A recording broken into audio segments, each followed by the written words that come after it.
अर्जन और विसर्जन एक कला है जीवन की।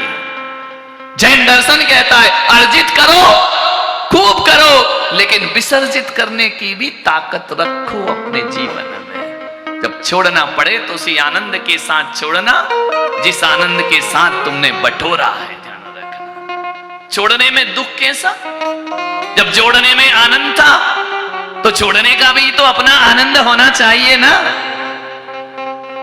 पूर्णिमा की चांदनी का जो आनंद है तो अमावस की रात का भी तो अपना आनंद हुआ करता है। फूलों के जो सुख हैं, फूलों का अपना आनंद है, तो शूल के भी तो अपने आनंद होते हैं। सुख का अपना आनंद है, दुख का भी तो अपना आनंद होता है। बटोरो, जीवन को सीवो। छोड़ दिया ऋषभदेव। भरत जी महाराज बाहुबली विलाप कर रहे हैं पुत्र वियोग। चाहे समय दृष्टि सत्य को जानते हैं, लेकिन राग उदय में आता है। जन्म जन्म का राग है, अनादि का राग है, ऐसे नहीं जाता है। भीग गई भरत जी की आंखें, चल चला गए बाहुबली के नयन। पौरुष स्त्रैण हो गए, स्त्रियों जैसे विलाप करने लगे पिता के वियोग में। क्यों ना रोएं? एक मरण धर्मा साधारण आदमी मृत्यु को प्राप्त हो तो परिवार रोता है। जिसके घर में 3 लोक के नाथ के पुत्र बनने का सौभाग्य मिला है, वह पिता छोड़कर चला जाए। बट वृक्ष की छाया जिस पुत्र के सिर से हट जाए, उसका वियोग केवल वही जानता है। अब थोड़ी देवी देवता आएंगे घर में। जब तक तीर्थंकर घर में है तब तक इंद्र खड़ा है। अब कोई पलट के नहीं देखेगा उस महल को। ध्यान रखना, जैसे पूरी वैभव लेकर चले गए भगवान, पूरा पुण्य समेट करके चले गए भगवान, वह स्वर्ण महल सब गायब। ऋषभदेव गए, कोई देवी देवता महल में नहीं जाता। सूना हो गया पूरा महल। जिसे मरुदेवी ने बचपन शुरू से ही ऋषभदेव के गर्भ में आने से लेकर 83 लाख पूर्व तक जिस मरुदेवी ने इतना वैभव देखा हो, आज महल सोना है। ले गए सारी बहारें, बिछड़ा कुछ सदा से की रुत ही बदल गई। बिछड़ा कुछ सदा से की रुत ही बदल गई। एक शख्स सारे शहर को वीरान कर गया। वीरानी में बदल गया महल। एक व्यक्ति गए, दीक्षा हो गई भगवान की। भरत जी बाहुबली, एक से एक पुत्र पुत्रियां। भरत जी से कहा कि जाओ, अब ये पिता नहीं रहे, भगवान हो गए हैं, ये महामुनि राज हो गए हैं, वंदना करो इनकी। अब ये वंदनीय हो गए हैं, पूजनीय हो गए हैं। नंदा सुनंदा सब वन में जाते हैं देखने, कहां है हमारे नाथ, कहां है हमारे जीवन आधार। तब महाराजा भरत ने पूजे पितु श्री आए, सुचि सुगंध झलधार दे, करे अभिषेक विधान। भाई बंधु सहित कुम्हलाए, सारे भाई बंधु परिवार व्यथित है, सत्य को जानते हुए भी व्यथित है। कैसा दृश्य रहा होगा जहां हजारों इंद्राणी आगे पीछे घूमते थे। भरत जी सुनंदा नंदा सरस्वती सेवा आज खाली लौट रहे हैं। भाई बंधु सहित कुम्हलाए, लौटे भरत अयोध्या आए। जंगल से लौटकर भरत अयोध्या में आ रहे। इधर भगवान अपने आनंद में परमानंद में लीन है। उन्हें पता ही नहीं है कौन पूजा कर रहा, कौन विलाप कर रहा। चित्त वृत्तियां अलग सिमट गई अपने आप। फैला हुआ संसार भीतर लौट के आ गया वापस। मोक्ष प्राप्ति का लक्ष्य ले, छोड़ ममत्व शरीर, 6 मास उपवास का व्रत धारा जिन भी। 6 महीने तक आहार पे नहीं उठूंगा। प्रतिमा योग धारण किया। प्रतिमा योग जानते?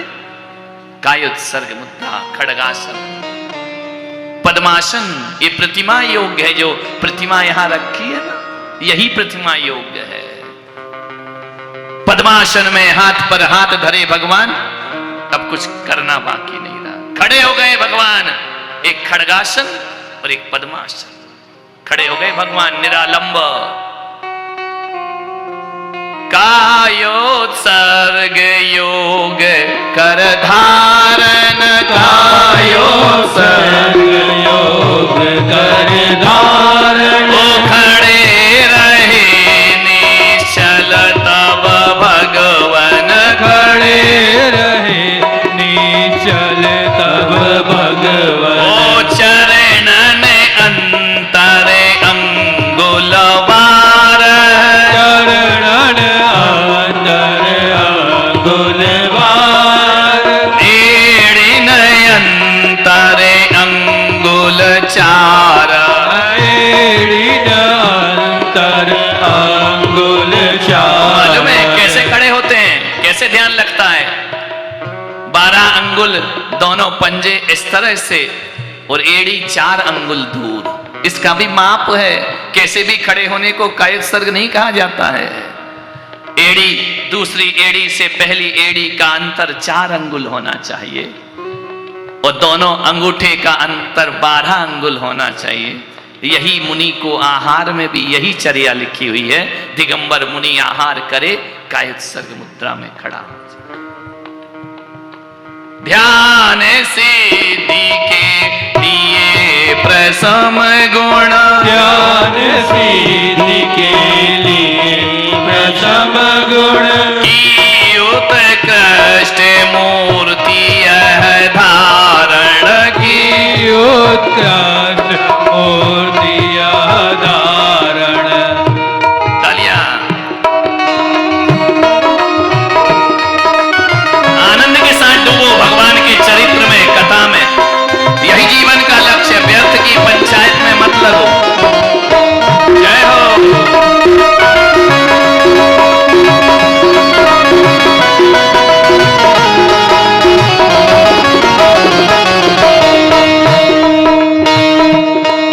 ओ दीक्षा समय ज्ञान उजियारा, दीक्षा समय ज्ञान उजियारा। मति श्रुति अवधि मन परिचारा, मति श्रुति अवधि मन परिचारा। दीक्षा लीनी संग बहुराजा, दीक्षा लीनी संग बहुराजा। कच्छ और महाकच्छ समाजा, कच्छ और महाकच्छ समाजा।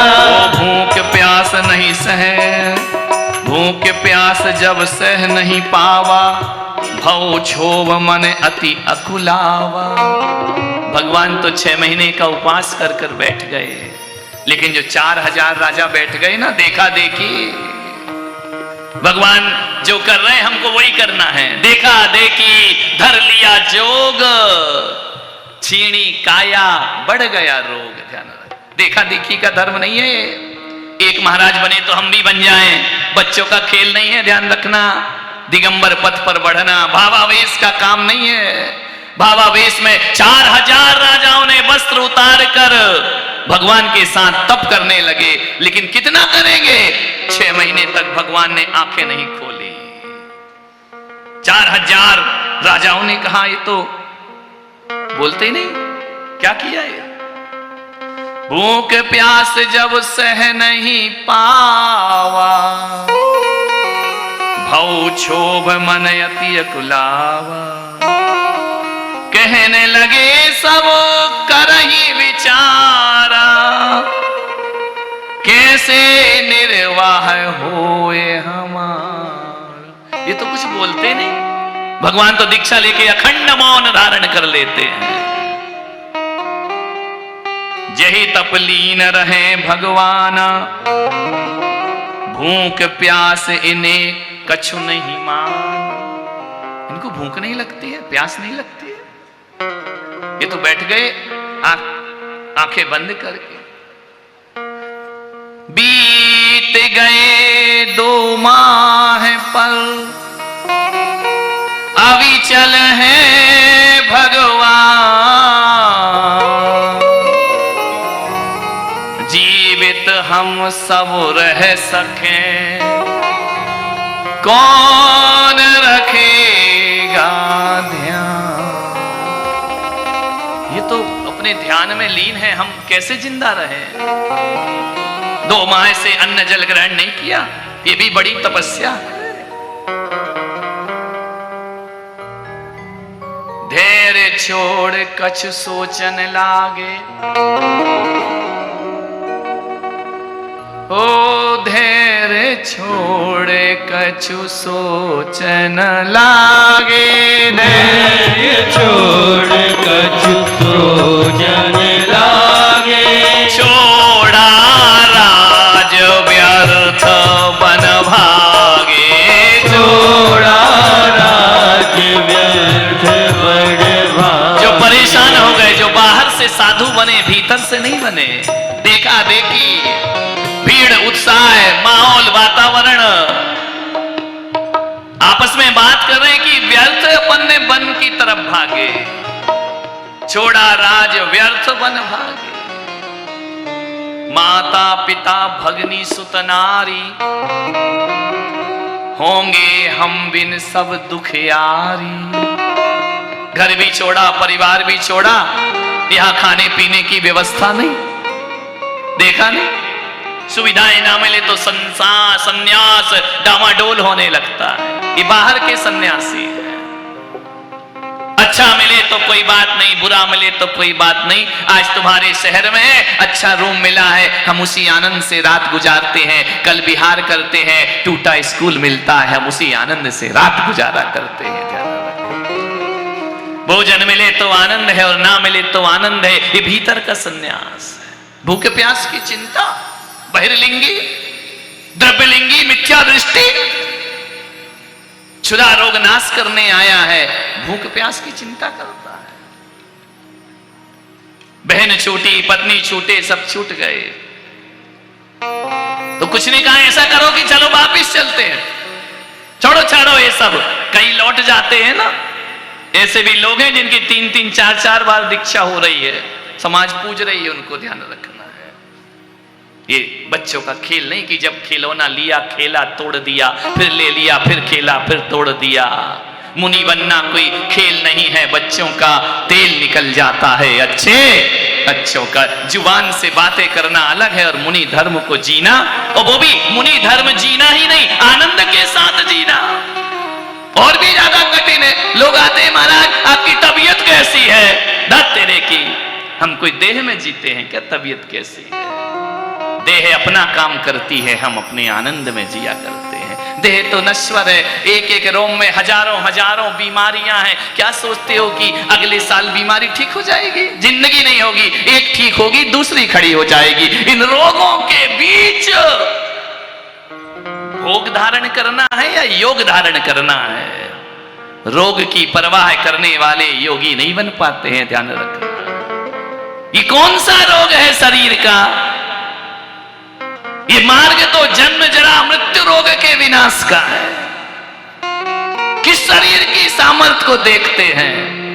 नहीं मेरे भाई, हम बीमारी में भी आनंदित रहते हैं और हम स्वस्थ में। लोग हमसे पूछते हैं आपका रत्नात्रय कैसा है? धत तेरे की, तू क्या रत्नात्रय पूछ रहा? जानता तक तो है नहीं रत्नात्रय क्या होता है? आप आपका स्वास्थ्य कैसा है? जैसे तू डॉक्टर हो, खुद का तो संभल नहीं रहा, हमारे बारे में पूछ रहा है। हम क्या बताएंगे हमारा स्वास्थ्य कैसा है? जो स्व में स्थित है वो हमेशा स्वस्थ हुआ करता है। जैसे पूछते आपका आहार कैसा हुआ, एक गिलास तो कभी जिंदगी दिया नहीं है, बातें करता आहार कैसा हुआ। ऐसा लगता है ना कि जैसे पेशेंट डॉक्टर से पूछ रहा तुम्हारी तबीयत ठीक है, खुद तो पेशेंट बना घूम रहा है। नहीं पूछना कभी मुनियों से रत्नात्रय, नहीं पूछना कभी मुनियों से स्वास्थ्य। क्या पूछना? ये पूछना तुम्हारा काम नहीं है। शास्त्रों में लिखा है, आचार्य अपने शिष्यों से पूछता है कि मैंने तुझे रत्नात्रय दिया था वो कैसा है। तुम पूछे तुमने दिया क्या है हमको? हम बोलते हैं हमारा रत्नात्रय सही नहीं है तो आचार्य उसे शुद्ध करता है। मैं कह दूं अच्छा नहीं है तो तुम क्या कर लोगे मेरा? बोलो, शुद्ध कर दोगे मुझे प्रायश्चित दे दोगे? रत्नात्रय पूछना मुनियों से, चतुर्विद संघ से आचार्य का काम हुआ करता है, श्रावकों का काम नहीं होता है। कहां से परंपरा डाल दी? आहार कैसा हुआ तुम पूछ रहे हो? आचार्य पूछते हैं आहार के बाद की बोलो सदोष आहार लिया या निर्दोष आहार लिया? सदोष लिया है तो प्रायश्चित देते हैं। ये काम किसके हैं? तुम्हारा रोग का पूछना डॉक्टर का काम है कि पेशेंट का काम है? डॉक्टर तुम्हारी नब्ज देख दूं क्या मैं? ध्यान रखना, नहीं पूछने का।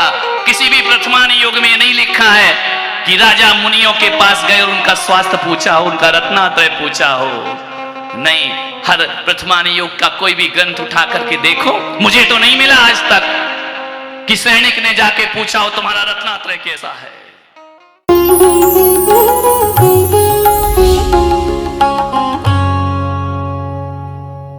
भगवान महावीर के अमर संदेश जीव दया की राह पर चलते हुए भारत गौरव राष्ट्र संत आचार्य श्री पुलक सागर जी गुरुदेव की प्रेरणा से वात्सल्य धारा ट्रस्ट द्वारा संचालित एक महाअभियान शिक्षा और सेवा समय की मांग। वात्सल्य धारा एक समाधान, मानवीयता की दुनिया में बढ़ते कदम। वात्सल्य धारा एक प्रकल्प अनेक, सुशिक्षा, सुस्वास्थ्य शिविर, औषधि वितरण, वात्सल्य धारा रुग्ण वाहिनी, अहिंसा प्रसाद, माँ जिनवाड़ी संग्रहालय, जीव दया, गौ सेवा, कन्यादान, वात्सल्य धाम। सामर्थ्य अनुसार सहयोग धनराशि प्रदान कर हमसे जुड़े। बैंक खाता विवरण निम्नवत है, अथवा आप अपनी दान राशि दिए गए QR कोड को स्कैन करके हमें UPI द्वारा सीधे भेज सकते हैं। आपके द्वारा दिया गया दान आयकर की धारा ATG के अंतर्गत कर मुक्त है। पूछताछ हेतु हमें संपर्क करें 991098 7666 98109 00699।